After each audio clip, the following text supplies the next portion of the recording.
At the moment, what genres do you think are underrepresented by the Australian market?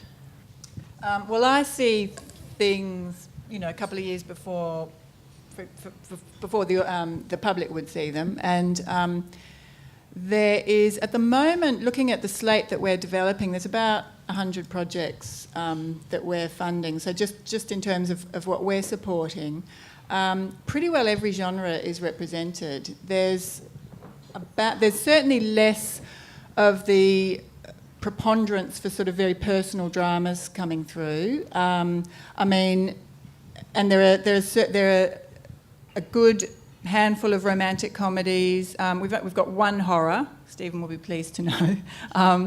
Thrillers.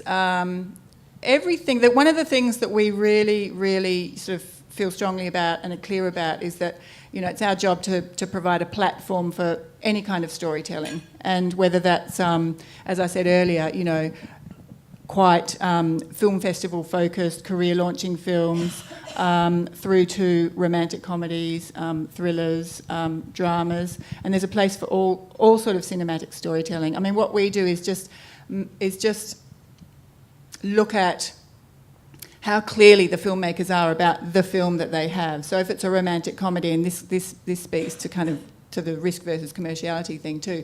If it's a romantic comedy, it's really important, we think, that the filmmakers really, really know romantic comedy and really, really know the genre that they're working in. If it's a thriller, really, really know the thriller, but still surprise us.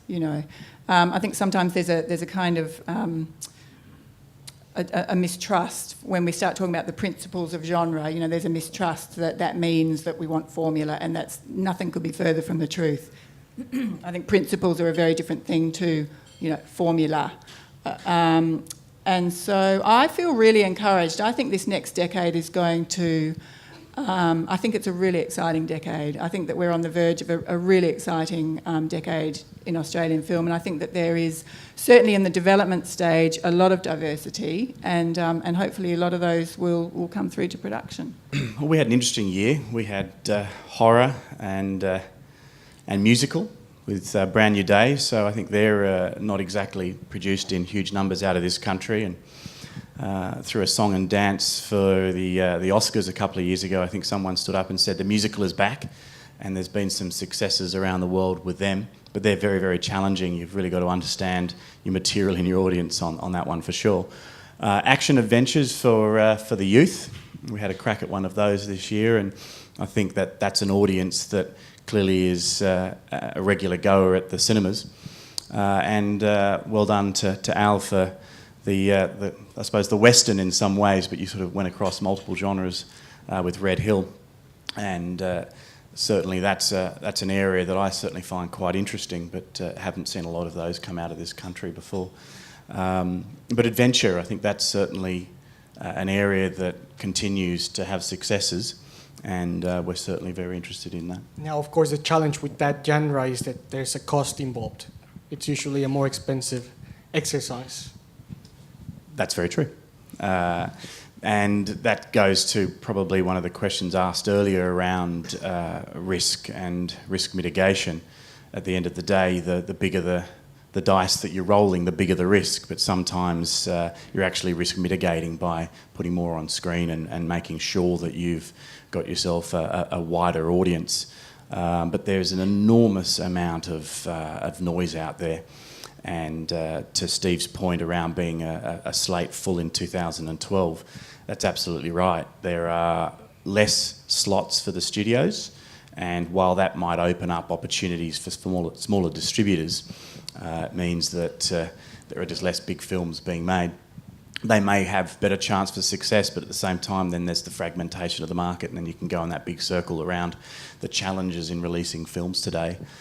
So we'd prefer to do less films and choose the right size, scope, budget and audience. But that being said, small films have still got tremendous opportunities as long as you can find that audience. I think family films are underrepresented. We do tend to rely on a lot of the animated feature films that come across from Disney and Disney / Pixar, DreamWorks.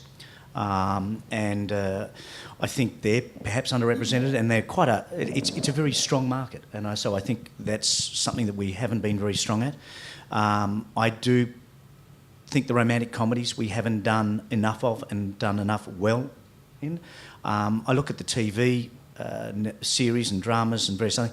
We do actually comedy very well, and romantic comedy on TV particularly well. Just don't seem to do it well, or enough of them on the feature, on the big screen. And I think, I just think fun, enjoyable, be they action-adventure films for teenagers, not too many of those. I mean, one of the things that's encouraging about right now is that I think range has returned to Australian filmmaking. There was a period 6 or 7 years ago when, following several years of art house fare, everyone decided they were going to make comedies for the multiplexes, and they did. But when they didn't work, then everyone then said, almost as a litany, why are we not doing what we're really good at, which is making movies for film festivals, films that win awards, films that bring prestige to the country? Why are we trying to make imitative comedies for the masses where our timing is clearly not good enough? And so the emphasis shifts, and too much at the exclusion of the things that are left behind, instead of these things being assimilated and absorbed into the diversity of filmmaking that I think all growing businesses need to acknowledge. I mean, you know, in France, where, as you know, they produce 250 films a year, local films, that is, they'd never be having this kind of conversation. It would just be understood that part of what they do is make different kinds of films for different scales of audience at different costs, you know. Art is commerce, you know, this ridiculous debate we get into, but it can only be commerce if it's budgeted right and there is an audience at the end of the line for it.